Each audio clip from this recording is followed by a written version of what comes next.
Good morning, all you slump monkeys. It is I, your king. Here's my slump monkey logo. Today I wanted to talk real quickly about the Research Council for Structural Connections, the boltcouncil.org's RCSC. This is the code book that they use for the ICC high strength bolting. And I specifically wanted to go over and have a quick truck talk about snug-tight joints. I get asked by contractors and erectors all the time, what the heck is a snug-tight joint? Well, the long and short of it is defined in section 8.1 of RCSC. Snug-tight is the condition that exists when all the plies in a connection have been pulled into firm contact by the bolt and the joint, and all of the bolts in the joint have been tightened sufficiently to prevent the removal of the nut without the use of a wrench. And you say, well, what does that even mean? So if you'll go about 2 lines down in the commentary, you're going to find out. The snug-tightened condition is typically achieved with a few impacts of an impact wrench, application of an electric torque wrench until the wrench begins to slow, or the full effort of a worker with an ordinary spud wrench. So then it begs the question, which worker? This worker right here, or some of the workers I see that look like they're one puff on the crack pipe away from keeling over. So you say, well, Jeff, okay, so I've got my guys up there and they've been hitting them with an impact wrench. Are you going to need to torque these to find out if they've reached snug-tightened condition? Well, the answer is no. If you'll go to section 9.1, which is the inspection criteria, you'll see that after the connections have been assembled, it shall be visually ensured that the plies of the connected elements have been brought into firm contact and that washers have been used as required in section 6. Now you'll have to read section 6 to find out whether or not they're going to need washers. And if they do need washers, they're going to probably need the, I believe it's F436 washers. But you say, well, I don't understand, Jeff. It doesn't really make sense. So go into the commentary yet again, because commentaries are really, really important. This is where engineers explain themselves.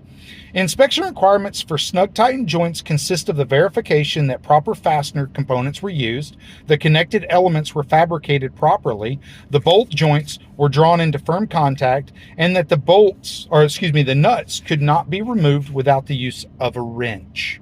So invariably, I'm then asked, well, how do you tell if they were fabricated properly? Well, I guess it's been about 20 years ago, China dumped a lot of counterfeit bolts on us by way of Canada. And they were very easy to identify. There's the markings. They were very easy to identify. And what they'd done is they'd stamped A325 or A490 or A3125 or whatever on a 307 bolt. Now a 307 bolt is soft steel, it's not hardened. So when these things began to be exposed to cyclic, force to loading forces, they began to snap. They began to break. Sometimes they would break them just by impacting them, or when they would twist them, they'd put them on, put torque on them, and the nut would break. They were so obvious that how it got past any inspector worth his salt is just the real question. I have no idea how that happened. But the long and short of it is that a snug-tightened condition can't be removed by hand. So that brings up the question of, why do so many inspectors bust out the old torque wrench when they go to look at snug-tightened joints? I don't know. They're paid by the hour maybe, and they want to make sure that they get their hourly rates. They get the amount of hours that they need to make their paycheck. Maybe they just don't know the code.